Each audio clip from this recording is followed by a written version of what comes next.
அல்லாஹு சுப்ஹானஹு வ தஆலா ஹஜ்ரத் மூசா அலைஹிஸ்ஸலாம் அவர்களை பார்த்து ஒரு கேள்வி கேட்கிறான். ஒமா தில்க பியமீனிக யா மூசா, மூசாவே உங்கள் வலது கையில் என்ன வைத்திருக்கிறீர்கள்? ஹஜ்ரத் மூசா அலைஹிஸ்ஸலாம் அவர்கள் ஆடு மேய்க்கிற பணியை மேற்கொண்டிருந்தார்கள். பொதுவாக ஆடு மேய்க்கிறவங்க ஒரு குச்சி வச்சுருப்பாங்க. அவர்கள் அதை குச்சி என்று சொல்லலை, அதை மட்டும் சொல்லி அவர்கள் முடிக்கவில்லை. அல்லாஹ்வோடு பேச வாய்ப்பு கிடைச்சிருக்கு இல்லையா, கொஞ்சம் நீளமாக பேசுவோம் என்று சொல்லி கால ஹி அசா, இது ஒரு குச்சி, வஹுஷு பிஹா அலா கனமி வலிய ஃபிஹா மஆரிபுன் உஹ்ரா, தொடர்ந்து இந்த குச்சியிலே ஆடு மேய்ப்பேன், நான் ஓய்வெடுப்பேன், இதை பாதுகாப்பதற்கு பயன்படுத்துவேன் என்றெல்லாம் அதனுடைய பயன்பாடுகளை பேசிக்கொண்டே இருந்தார்கள். அல்லாஹ் கீழே போடுங்கன்னு சொன்னான், கீழே போட்டார்கள்.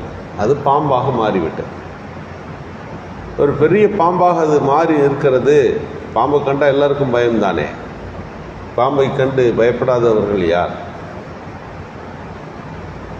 ஹஜ்ரத் மூசா அலைஹிஸ்ஸலாம் அவர்களும் பாம்பை பார்த்து பயந்தார்கள். அங்கிருந்து ஓடுவதற்கு முயற்சி செய்தார்கள்.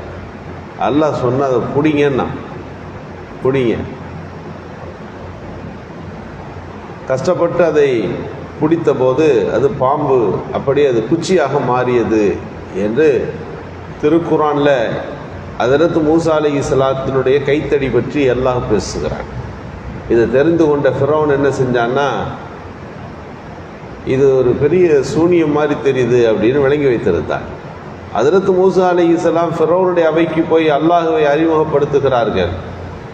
அல்லாஹ்விடமிருந்து சில அத்தாட்சி என்கிட்ட இருக்குது அப்படின்னு காட்டி கையை தன் சட்டைக்குள்ளே வைத்து எடுத்தார்கள். அது வெளிச்சமாகிடுச்சு, பிரைட்டாக அடிக்குது, சூரிய வெளிச்சம் மாதிரி இருக்குது. பிறகு தான் வச்சிருந்த குச்சியை கீழே போட்டாங்க, அது பாம்பு மாறிடுச்சு. இதெல்லாம் இயல்பாக நடக்காது. அல்லாஹ் எனக்கு இந்த சக்தியை கொடுத்துருக்குறான், கொடுத்து உன்கிட்ட அனுப்பி அந்த அல்லாஹ்வை பற்றி கொஞ்சம் ஞாபகப்படுத்து அப்படின்னு சொல்லியிருக்கிறா. நீ கடவுள் இல்லை என்று சொன்னார்கள். ரோன்னு சொன்னால் இது ஒரு சூனியம், எனக்கும் அந்த மாதிரி ஆளுகள்லாம் இருக்கிறாங்க அப்படின்னு சொல்லி காலையில் வேணால் ஒரு போட்டி வைப்போம். உங்கள் சூனியம் பெருசாக, நான் கொண்டு வர சூனியக்காரர்கள் வெல்லுவார்களான்றத பிரச்சனை. இதை தாண்டி இதை வைத்து நீங்கள் வேறு ஒன்றெல்லாம் ஒன்றும் சொல்ல முடியாது என்று சொல்லி ஒரு பெரிய ஒரு போட்டி காலையில் நடத்தினார்கள். ஊரில் இருக்கிற 70 சூனியக்காரர்களை கொண்டு ஃபிரௌன் நிறுத்தினார். அன்றைக்கு அவன் தான் உலகத்தின் மிகப்பெரிய அரசர். அறிவிப்பு கேட்ட உடனே உலகத்தில் இருந்த அன்னைக்கு இருந்த எல்லா சூனியக்காரர்களும் அங்கே நின்றார்கள். அப்போ மூசா அலைஹிஸ்ஸலாம் ஒரு பக்கம், அவங்க ஒரு பக்கம். அந்த தடியை கீழே போட்ட உடனே போடணும், யார் ஆரம்பிக்கிறதுன்னு கேட்டப்போ அந்த சூனியக்காரர்கள் பணிவோடு சொன்னார்கள், நீங்களே ஆரம்பிங்க. கீழே போட்டார்கள். அது பாம்புகள் அப்படியே சாறை சாறையாய் வந்து கொண்டிருந்த பாம்புகளை எல்லாம் மூசா அலைஹிஸ்ஸலாம் கீழே போட்ட தடி பாம்பாக மாறி முழுங்க தொடங்கியது என்று அந்த நிகழ்ச்சி திருக்குரானில் வருகிறது. இந்த பாம்பை ஒரு அத்தாட்சியாக திருக்குரானில் அல்லாஹ் காட்டுகிறான். 70 சூரியக்காரர்கள் இந்த செய்தியை பார்த்து விட்டு உடனடியாக முஸ்லீம் ஆனாங்க. நாங்கள் சொன்னது சூனியம், கண்கட்டி வித்த. அது சில நேரங்களில் பிரம்பை தூக்கி வெயிலில் போட்டிங்கன்னா அது அப்படியே சுருளும். சில மாடல்கள் அன்னைக்கு இருந்துச்சு. இது நாங்கள் உங்கள் கண்ணை கண்கட்டி வித்தை செய்கிறோம், நாங்கள் வித்தியாசமான ஒரு சூனியத்தை காட்டுகிறோம். ஆனால் மூசா அலைஹிஸ்ஸலாம் செய்கிறது உண்மை.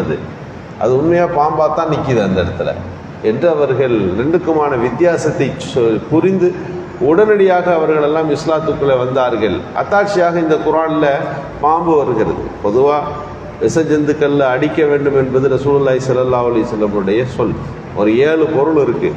அது மூதியாத்துன்னு சொன்னால் நமக்கு இடைஞ்சலை தரக்கூடியது. ஒரு வெறிநாய் சுற்றுதுன்னா அதை நாம் அகற்றித்தான் ஆக வேண்டும். அப்போ இன்றைக்கி ஊரில் கொஞ்சம் அதிகமான நாய்கள் அதிகரித்திருக்கிறது. தெருக்கள் தோறும் ஒரு படபடையாக நாய்கள் நிற்பதை பார்க்கிறோம். நபிகள் ஸல்லல்லாஹு அலைஹி வஸல்லம் அவர்கள் வெறி நாய்களை அகற்றுவதற்கு ஆணையிட்டிருந்தார்கள். அதுபோல் பாம்பை கண்டால் படையும் நடுங்கும் என்று சொல்லுவார்கள். பாம்பை கண்டால் அதை அடிக்க வேண்டும். என்ன காரணம்? அது மூமின்களுக்கல்ல, பொதுவாக மனித சமூகத்திற்கு அது இடையூறு அளிக்கக்கூடியது. மனிதர்கள் வாழுகிற பகுதிகளுக்குள்ளே பாம்பு இருக்குமானால் அவற்றை அழிக்க வேண்டும், அதை நீக்க வேண்டும். அதை அழிப்பது ஒரு குற்றவாளியை தண்டிப்பதற்கு சமம் என்று ஹதீஸில் இருக்குது. இப்னு மஸ்ஊத் ரலியல்லாஹு ஒரு பள்ளிவாசலில் குத்பா கொடுத்து கொண்டிருக்கிறார்கள். அப்போது அந்த பள்ளிவாசலுக்கு அந்த ஓட்டில் அந்த கீத்துக்குள்ளே இருந்து ஒரு பாம்பு வெளியே வருகிறது. எல்லாரும் இருக்கும்போது அவர்கள் அடிக்க போனார்கள். சொன்னார்கள், அப்போது தான் இந்த ஹதீஸை சொன்னார்கள், நபிகள் ஸல்லல்லாஹு அலைஹி வஸல்லம் சொல்லி இருக்கிறார்கள், பாம்பை கண்டால் அதை நீங்கள் அகற்றுங்கள். யாராவது ஒருவன் பாம்பை கண்டு அதை பயந்து நடுங்குவான் என்று சொன்னால், பாம்பை தாக்காமல் ஒரு மனிதன், ஒரு மூமின் விரண்டு ஓடுவானானால் ஃபலைஸ மின்னா, அவன் நம்மை சார்ந்தவன் அல்ல என்று ஸல்லல்லாஹு அலைஹி வஸல்லம் சொன்னார்கள். நீங்கள் என்னன்னு கேட்டால், மனித சமூகத்திற்கு தீமை தருகிற ஒரு பொருளை அகற்றுவது. இன்றைக்கு பாம்பு கடியினால் மரணிக்கக்கூடியவர்களின் பட்டியல் அதிகரித்து கொண்டிருக்கிறது. அது ஊரில் வாழ்கிற பாம்புகள், தெருக்களில் இப்படியெல்லாம் நம்மோடு ஒன்றரை பிணைந்த அந்த பாம்பு இருக்கிறது. அந்த பாம்புகளை நாம் அதை ஏதோ வளர்கிறது ஜீவராசி என்று யோசிப்பது ஒன்று இருக்கிறது. அது யாருக்காவது இடையூறு தரும் என்பதையும் நாம் இங்கே கருத்திலே கொள்ள வேண்டும். இன்றைக்கி அதை என்னென்னமோ அதன் சம்பந்தமான செய்திகள் எல்லாம் உண்டு. பாம்பு அடிச்சுட்டா அது ஜோடி கொத்திரும் அப்படின்ற செய்தி இருக்கிறது. பாம்பு பழி தீர்க்கும் என்னெல்லாம் சொல்கிறாங்க. பாம்புக்கு ஞாபக சக்தியே கிடையாது என்று அறிவியல் வல்லுநர்கள் சொல்லுகிறார்கள். பாம்புக்கு அது பற்றி உள்ள உணர்வு கிடையாது, அது தப்பிச்சு போகும், அவ்வளோதானே வெளியே. தப்பிச்சுட்டா போச்சு, அது திரும்ப நம்மை தாக்கும் என்கின்ற அந்த உணர்வு தவறு. அந்த பாம்பு விஷம்தான் மாணிக்கமாக வருகிறது என்றெல்லாம் பல்வேறு கதைகள் பாம்பு குறித்தெல்லாம் சமுதாயத்தில் பேசப்படுவதுண்டு. நபிகள் ஸல்லல்லாஹு அலைஹி வஸல்லம் அவர்கள் ஹதீஸுகளில் இது போன்ற விஷயங்களை தடுத்தார்கள். எஹ்ராம் கட்டியிருக்கிறீங்க, எஹ்ராம் கட்டிய நிலையில் இருக்கிற போது உயிர்களை கொல்லக்கூடாது. ஆனால் பாம்பு வந்துச்சுன்னா எஹ்ராம் கட்டின நிலைமையில அதை கொல்லலாம், அதற்கு அனுமதி இருக்கிறது. மக்காவில் இருக்கக்கூடிய பரிசுத்தமான நகரம், அந்த நகரத்திற்கு நஜீஸுகள் வராது. ஹரமுக்குள்ளே எலியை பார்த்தா நீங்கள் அதை கொல்வதற்கு அனுமதி இருக்கிறது. என்ன காரணம்னா, அது அசுத்தத்தை கொண்டு போட்டுரும். பராந்தை நீங்கள் கொள்ளலாம், காரணம் வெளியில் கிடக்கிற செத்த எலியை கொண்டு உள்ளே போட்டுரும். இது அசுத்தத்தை ஏற்படுத்துகின்ற, நோவினை தருகின்ற விஷயங்களை அகற்றுவதை நாம் கவனத்தில் எடுத்துக்கொள்ள வேண்டும். இப்போ நாய் இருக்கிறது. நாய் நபிகள் ஸல்லல்லாஹு அலைஹி வஸல்லம் மதீனாவுக்குள்ளே வந்தபோது தெருமுழுக்க நாய்கள் நின்றது. எல்லா வீட்லையும் நாய் வளர்த்தாங்க. ஸல்லல்லாஹு அலைஹி வஸல்லம் அவர்கள் நாய் வளர்ப்பதை தடை செய்தார்கள், கண்டித்தார்கள். வீட்டில் யார் வீட்டில் நாய் இருக்குதோ அவங்க வீட்டில் பரக்கத்து இருக்காது, மலக்கு வரமாட்டாங்கன்னு சொன்னாங்க. எல்லா வீட்லேயும் வாசப்படியில் நாய் படுத்திருக்கும், சாப்பாடு டெய்லி வைப்பாங்க. ஸல்லல்லாஹு அலைஹி வஸல்லம் சொன்னார்கள், நாய் இருக்கிற வீட்டில் மலக்குகள் வரமாட்டார்கள். உருவம் பறித்த உருவ படங்கள் மாட்டியிருக்கிற வீடுகளுக்குள்ளே மலக்குகள் வரமாட்டார்கள்னு சொன்ன உடனே சஹாபிய பெருமக்கள் அடித்து வீட்டுக்கு முன்னாடி இருக்கிற நாயை வெளியே தள்ளி விட்டாங்க. அது ஊரில் ஃபுல்லாக சுற்றி கொண்டே இருந்தது. நபிகள் ஸல்லல்லாஹு அலைஹி வஸல்லம் அவர்கள் நாய் குறித்து கொல்லுமாறு உத்தரவிட்டார்கள், கருப்பு நாய்களை நீக்குமாறு சொன்னார்கள். இப்படிலாம் ஹதீஸ் வருது. ஒரு கட்டத்தில் மக்களுக்கு மத்தியில் மாத செலவில் நாய்க்குன்னு செலவு பண்ணி கொண்டிருந்தார்கள். இன்றைக்கி நீங்கள் கடைகளுக்கு போங்க, மெடிக்கலுக்கு போங்க, முன்னாடி பெருசாக அடுக்கியிருப்பாங்க.